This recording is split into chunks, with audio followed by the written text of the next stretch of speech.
onto your back and bolster yourself as you need to behind your head, and we'll start off with a strap stretch.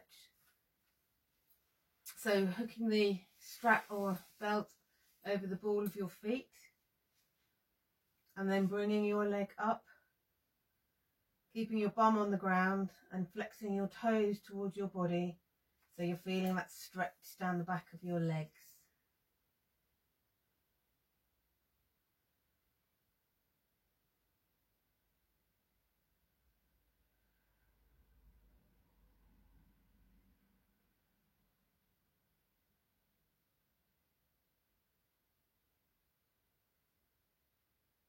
Okay, and swap legs. Remember, just going high enough so that your bums remains on the floor. So you might only be down here or here, that's fine.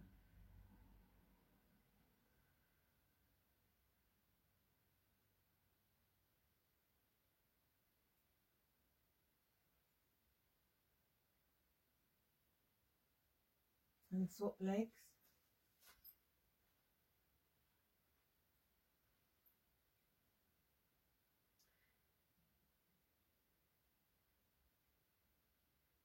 And then this time take your leg across your body so you're feeling that stretch just to the outside of your leg. Elbows still on the ground, still holding that strap wrapped around your hands.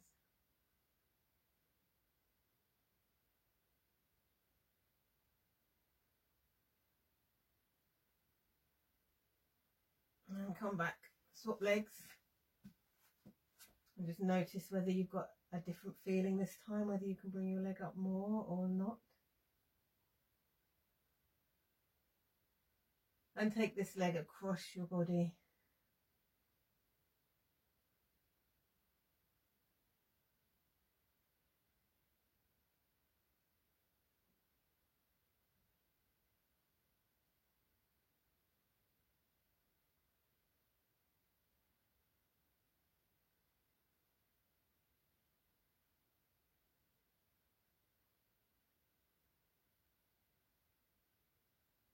Lovely, and come out of that. And we'll move on to the monster walk with the strap. So get whatever you're using as your strap around both legs. Get the tension in the strap, and then we'll walk sideways. So just by having the strap, you've got a little bit more resistance. You're working those hip muscles that little bit more. And depending on how big your room is, we'll do back and forth a couple of times. I'm going to do it 4 times. I've got quite a small area to work with here.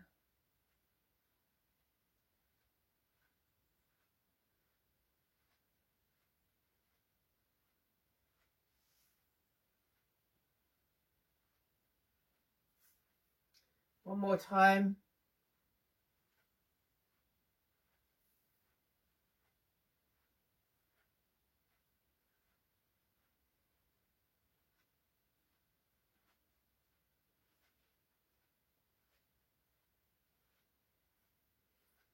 Okay, and rest.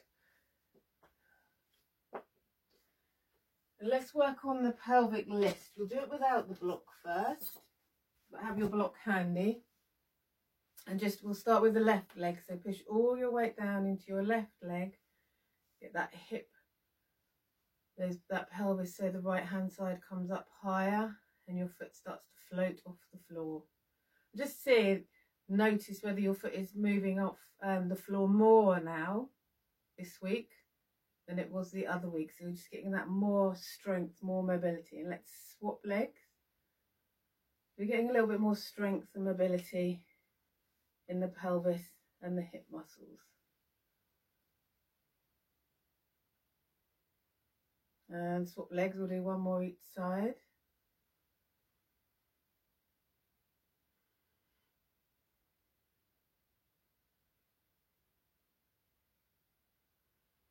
And one more, last one.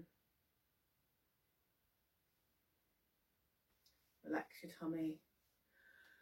Breathe, relax your face. Lovely. So get your block, and we'll try this on the block this time. So taking one foot on the block, make sure that your heel is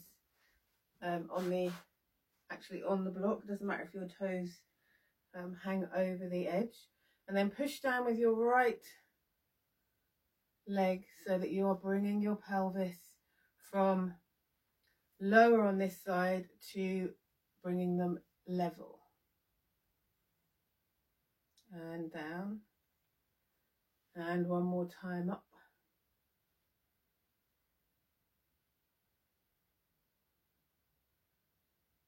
And swap legs.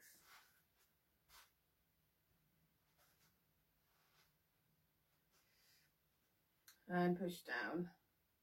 Bring that pelvis level. This is your great exercise for coming upstairs, for walking up and down hill, getting that strength, the mobility, the balance, everything you need to help keep your pelvis stabilized, and then stabilizing your pelvic floor as well, giving it the time it needs to heal and become functional again. And then, and we'll do one more of those, so push down. If you need to keep your toes on the floor, that's fine.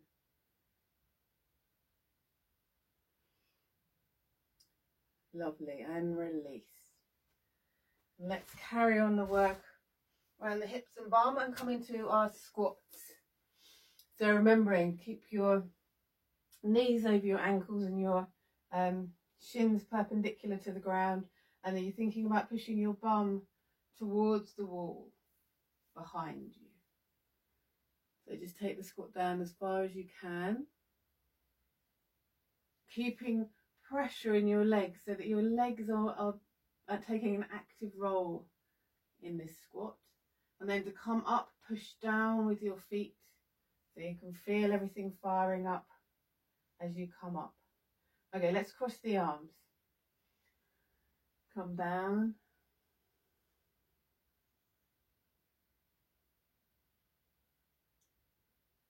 Only come down as low as you can comfortably. Make sure your knees aren't splaying out to the sides. And push up. Swap your arms over and come down again.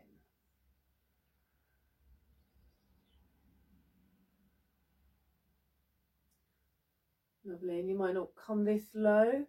You might not be as low as this, and that's fine. It's just where you are comfortable. And push down with both legs to come back up. We're going to do this 2 more times. Swap arms. And come down.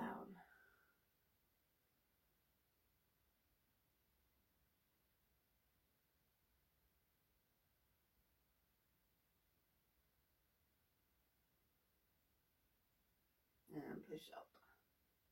Last time. Swap over your arms. Come down.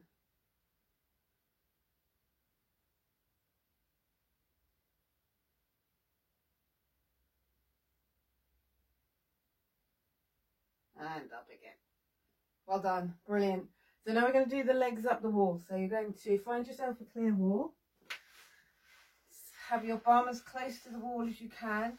And then swing your legs up into position and just allow them to flop to the side. You might have more room than I have, so your legs might be able to come down further. You're just allowing gravity to drop your legs further towards the ground. Get that nice stretch on the inside of your legs.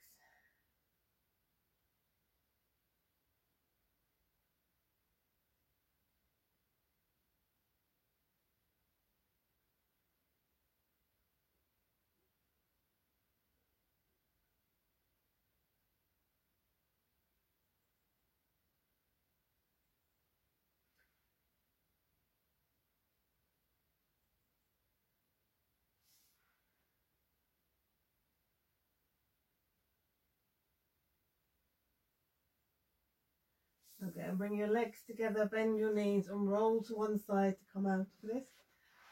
I'm just going to adjust the camera. We're going to do some floor work.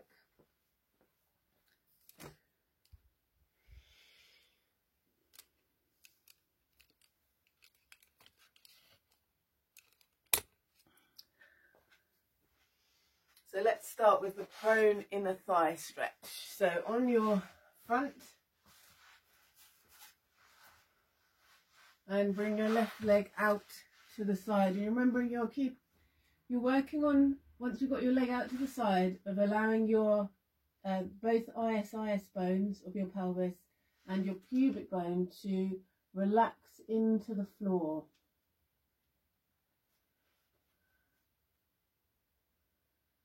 You should feel the stretch up in your groin area.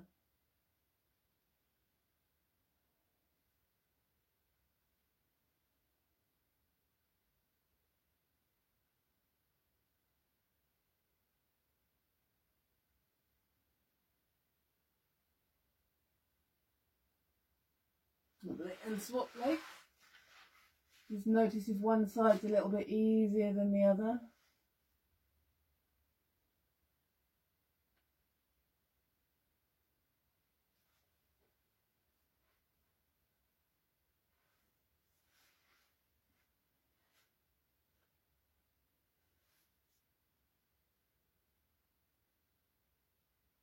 Your ISIS bones may not be both touching the ground. The idea is to allow that stretch to start happening, the lengthening to start happening, and for those bones to touch the ground. Don't try and force it. You could end up causing yourself some damage. So it's just gentle and slow. Okay, let's do that one more time on each side.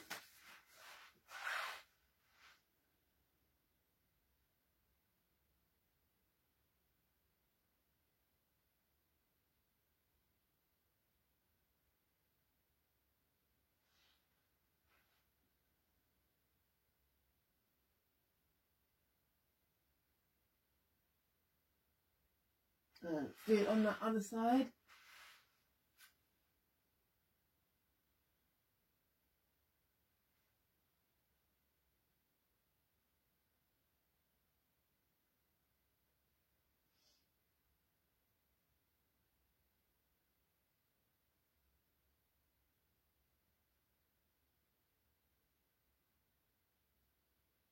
Okay, great. Legs together, push yourself up. Let's come up for a thoracic stretch.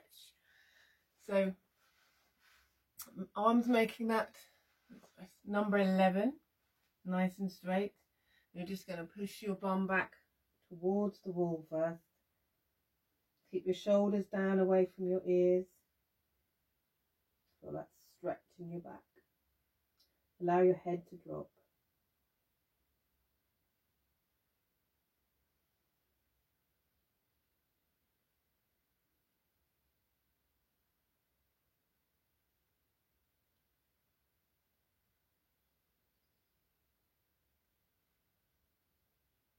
You're tractioning your hands on the floor, so you're almost creating a pull away from your shoulders with your arms. And come back up. Now take your right hand over your left hand. Lean into that stretch. So lean, or take your body weight to the right, keeping your pelvis nice and upright.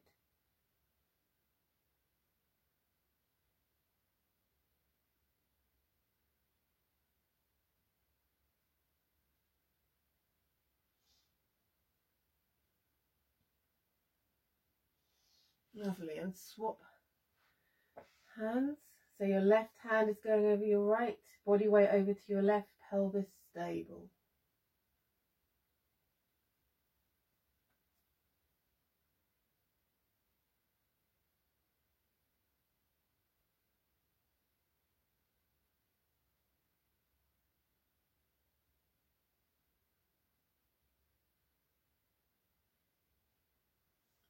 Okay, and this time your right hand is going to come palm up and thinking about reaching your thumb to the ground.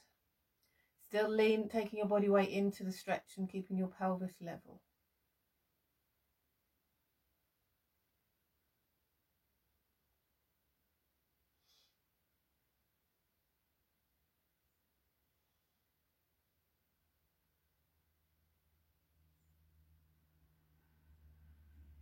And breathe into that stretch.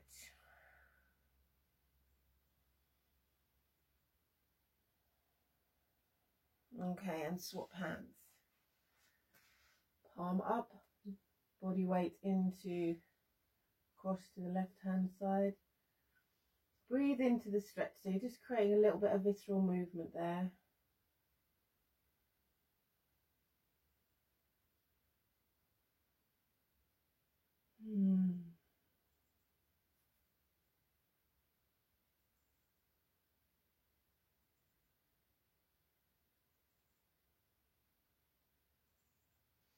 Okay, come laying onto your side for the windmill stretch. So onto your side, make sure that your hips and your knees are stacked on top of each other. Arms out to the side. If you need to prop something underneath your head,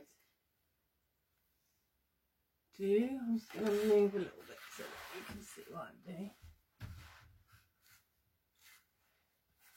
And then you're going to take your right hand, bring it up overhead, and wherever it's comfortable, wherever you start to feel the stretch down your arm, your chest opening, hold that position. And then you're just going to start moving your arm down and up.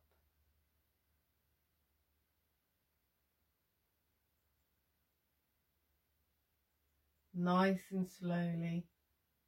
So you're really starting to get that movement going. Make sure the movement's coming from your shoulder here and not your scapula.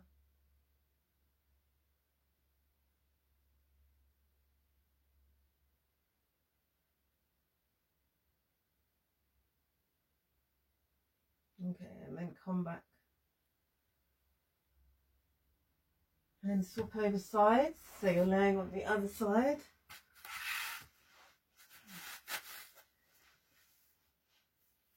Hands on top of each other, knees and hips on top of each other. And then slowly bringing the left hand over until you feel your chest opening. Bring it as far as it is possible for you to go. And then just slowly up and down.